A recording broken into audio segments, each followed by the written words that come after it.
Ruth 2. Noémie avait un parent du côté de son mari Élimélec. C'était un riche propriétaire du même clan. Il s'appelait Booz, c'est-à-dire « en lui la force ». Ruth, la Moabite, dit à Noémie « Laisse-moi aller glaner dans les champs, derrière celui aux yeux de qui je trouverai grâce. » Elle lui répondit « Va, ma fille. » Ruth partit donc glaner dans les champs derrière les moissonneurs. Elle se trouva par bonheur dans la parcelle d'un champ appartenant à Booz, du clan d'Élimélec. Et voici que Booz arriva de Bethléem.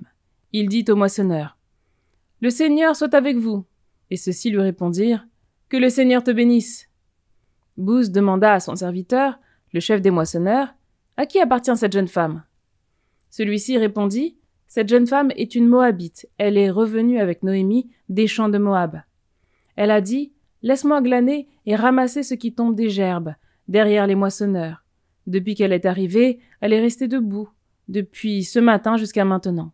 C'est à peine si elle s'est reposée. » Booz dit à Ruth « Tu m'entends bien, n'est-ce pas, ma fille? Ne va pas glaner dans un autre champ. Ne t'éloigne pas de celui-ci, mais attache-toi au pas de mes servantes.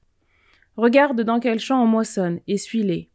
N'ai-je pas interdit aux serviteurs de te molester?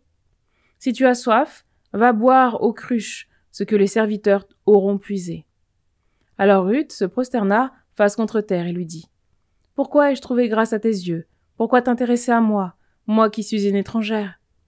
Booz lui répondit « On m'a dit répéter tout ce que tu as fait pour ta belle-mère après la mort de ton mari, comment tu as quitté ton père, ta mère et le pays de ta parenté, pour te rendre chez un peuple que tu n'avais jamais connu de ta vie. Que le Seigneur te rende en bien ce que tu as fait, qu'elle soit complète, la récompense dont te comblera le Seigneur, le Dieu d'Israël, sous les ailes de qui tu es venu t'abriter. » Et Ruth lui dit « Que je trouve toujours grâce à tes yeux, mon Seigneur. Oui, tu m'as consolée.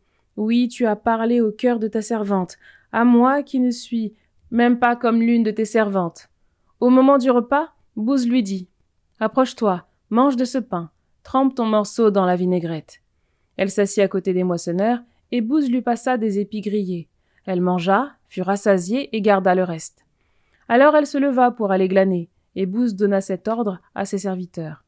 Qu'elle glane aussi entre les gerbes, ne la rabrouez pas. Et laissez même tomber des épis, des brassées. Abandonnez-les, elle glanera, ne la tracassez pas. Elle glana dans le champ jusqu'au soir, puis elle égréna ce qu'elle avait glané.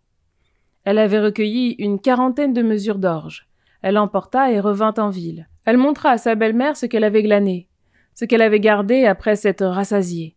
Elle le sortit aussi pour le lui donner. Sa belle-mère lui dit « Où donc as-tu glané aujourd'hui? Où as-tu travaillé?